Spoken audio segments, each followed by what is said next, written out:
Assalamualaikum warahmatullahi wabarakatuh. Sedulur Pakeris dan Tosanaji, jumpa lagi dengan RI King Spark Nusantara Channel. Seperti biasa, saya akan menyampaikan salah satu koleksi. Kali ini sebilah tombak lagi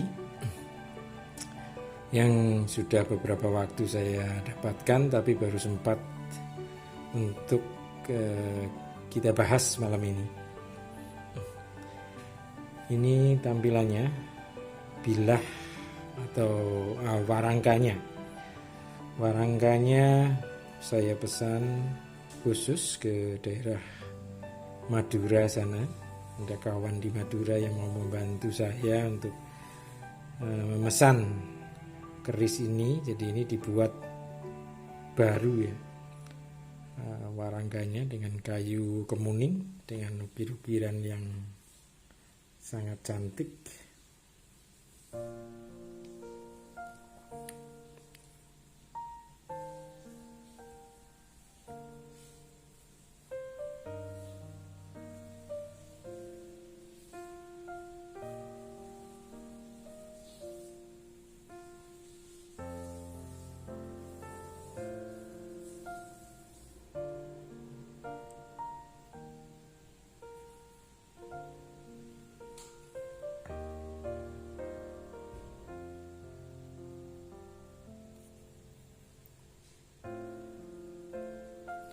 Oke, kita akan lanjutkan untuk melihat isi dari warangka model scan ini ya. Seperti apa? Bismillahirrahmanirrahim.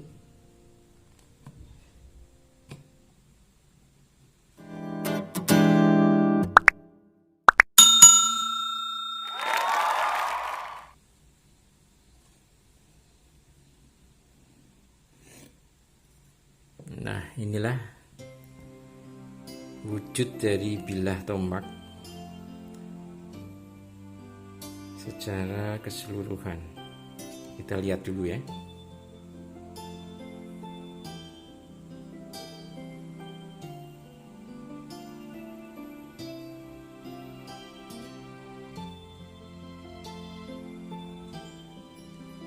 Kita lihat di bagian bawah ini ada lipatan-lipatan yang terlihat menandakan bahwa bilah ini dibuat dalam proses tempa lipat sebagaimana seharusnya sebuah tosanaji.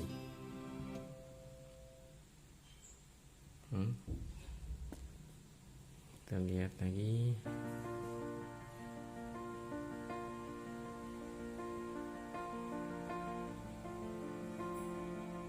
Lipatan-lipatan pada bilahnya terlihat, gurat-guratnya.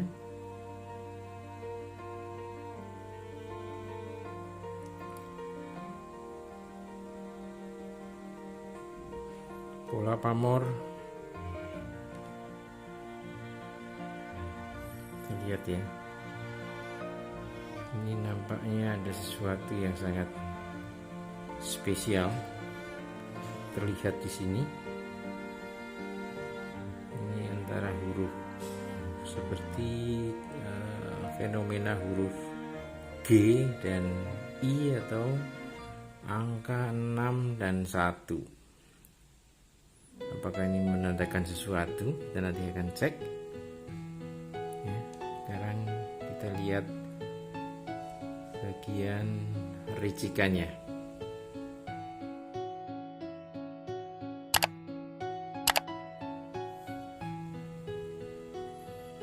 Ricikan pada bilah tombak ini kita amati dengan seksama. Di bagian badan bilah terlihat tebal ya, tebal di tengahnya, seperti ada odo-odo tapi tipis ya,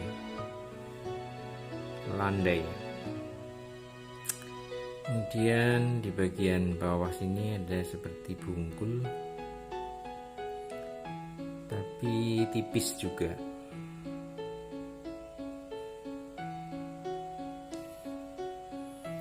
Apabila kita lihat secara tegak lurus, maka pada bagian bawah ini sudutnya landai ya. Selain itu tidak ada lekukan di pinggang pun, tidak ada, dia lurus ya. Kita akan cek dengan dapur dengan ricikan yang ada pada bilah keris ini masuk dapur apa ya. Seperti biasa kita akan menggunakan beberapa literatur ya. Kita jumpai dalam buku dapur itu ada piring lanang, tapi tidak cukup memberikan gambaran yang tepat terhadap bentuk dari bilah ini. Tapi kita coba lihat, bandingkan dengan literatur lain saya dapat dari browsing ya. Kita lihat beberapa bentuk dapur tombak. Yang sangat menarik di sini adalah salah satu dapur, yaitu piring lanang, yang sangat-sangat mendekati dari bentuk bilah yang saya miliki ya. Jadi nampaknya bentuk bilah ini lebih tepat masuk ke piring lanang.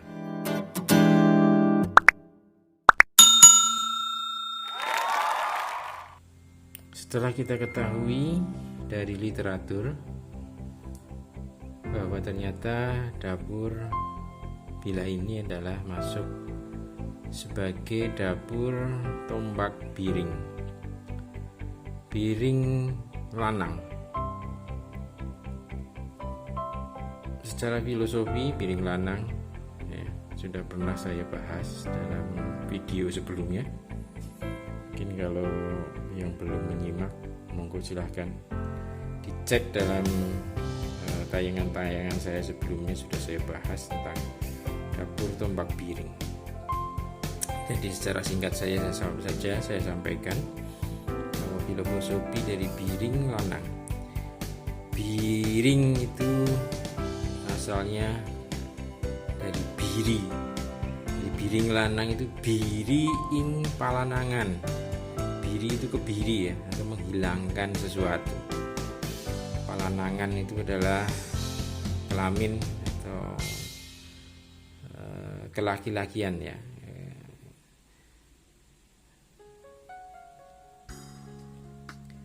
Jadi secara harfiahnya itu adalah menghilangkan kelamin laki-laki, palanangan. Tapi kita tidak mengartikannya secara harfiah seperti itu. Bukan berarti bahwa tombak ini adalah alat untuk memotong alat kelamin laki-laki, bukan seperti itu cara membacanya. Jadi yang dimaksudkan dalam hal ini adalah mengebiri atau menghilangkan sifat-sifat negatif yang ada dalam diri seorang laki-laki. Misalnya laki-laki penakut, tidak percaya diri ya, atau gampang marah, temperamen, nesuan, sidik-sidik maido ya, nyalah-nyalah ke wong liya, gak mau disalahkan. Nah, itulah sifat-sifat seperti itu yang harus dihilangkan dari seorang laki-laki, sehingga dia menjelma jadi seorang lelaki sejati yang memiliki sifat ksatria, memberani dan bijaksana dalam menyikapi setiap keadaan. Itu yang diharapkan dari atau mau di filosofi dari tombak dapur piring. Kemudian dari sisi pamor, saya lihat di sini pamornya ini seperti kebanyakan pamor yang lainnya. Ini ada bulatan-bulatan. Kalau melihat bulatan-bulatan ini, kita larinya ke wasbuta ya. Tapi bulatannya sedikit, jadi ini mungkin lebih masuk ke murid semongko ya. Murid semongko. Murid semongko soal kerezekian. Atau semongko itu kan buah yang mudah dicari, banyak ditemukan dimanapun. Jadi artinya selain kerezekian, dia juga diharapkan memberikan tuah agar pemilik dari tosanaji yang berpamor kulit semongko dapat dikenal, mudah bergaul. Dan satu lagi yang pernah berkali-kali saya sampaikan, kulit semongko ini menjadi idola para raja Mataram pada saat mereka dalam masa penjajahan kompeni atau Belanda. Jadi mereka itu harus menjaga perkataannya, menjaga untuk tidak terlalu banyak ngomong, ya, agar tidak menimbulkan perhatian dari para penjajah. Jadi, tapi mereka di lain sisi tetap harus menjaga wibawa dan karismanya. Maka dipergunakanlah pusoko-pusoko atau ageman yang mempunyai corak atau pola pamor kulit semongko. Nah, itulah. Nah, untuk yang tadi saya sampaikan ini, ya, ini pamor di bagian bungkul ini seperti pola huruf G dan I, atau ada bisa juga angka 6 dan 1, tergantung imajinasi kita. Nanti coba kita gali apa ini kemungkinannya ya, corak ini, pamor ini. Coba kita cari pamor yang ada di bagian sor-soran ya. Ini ada satu yang sepertinya sangat mendekati dari bentuknya, walaupun tidak sama persis tapi agak-agak mirip ini.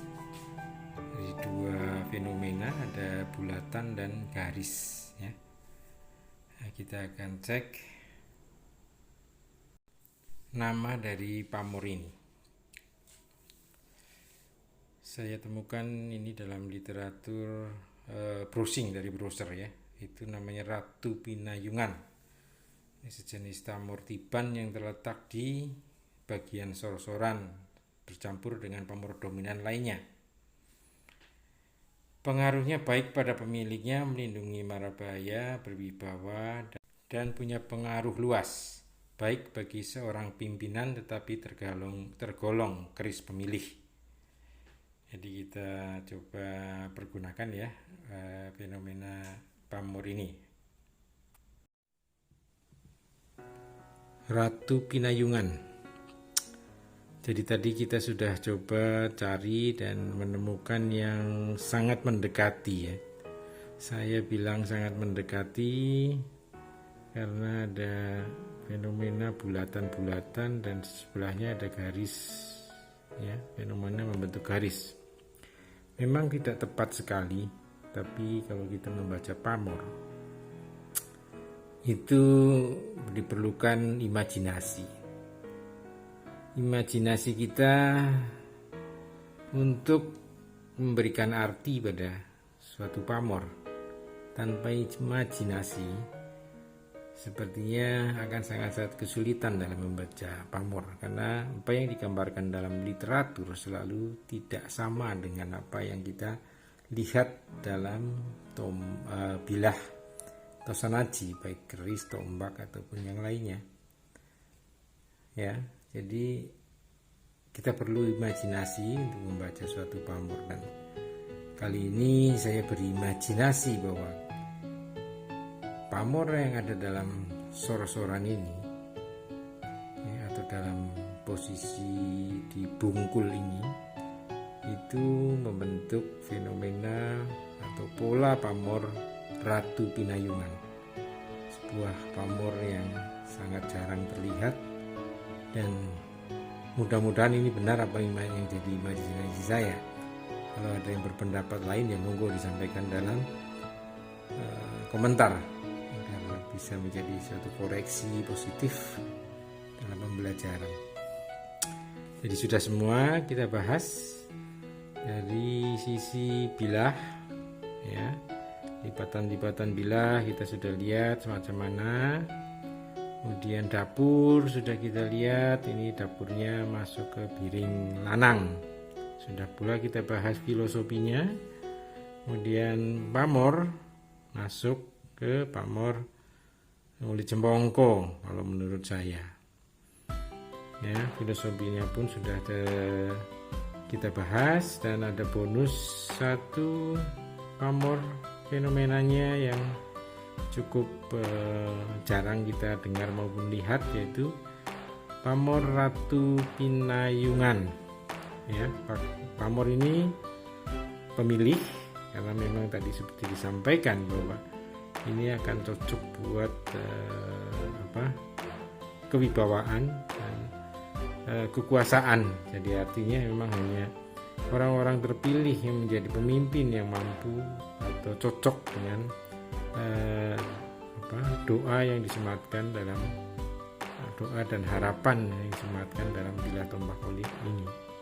Ini pamortiban. Jadi artinya pamortiban itu bukan dari hasil rekaan atau buatan dari sang empu, tapi ini muncul pada saat proses tempa lipat. Jadi ada faktor, dipercaya ada faktor dari cambung tangan Gusti Allah sang pencipta untuk memberikan fenomena panor ini pada bilah tombak ini. Demikian sedulur Pak Kris dan Tosanaji apa yang bisa saya sampaikan kali ini. Mudah-mudahan memberikan suatu informasi ya, tentang bilah Tosanaji berupa tombak piring lanang.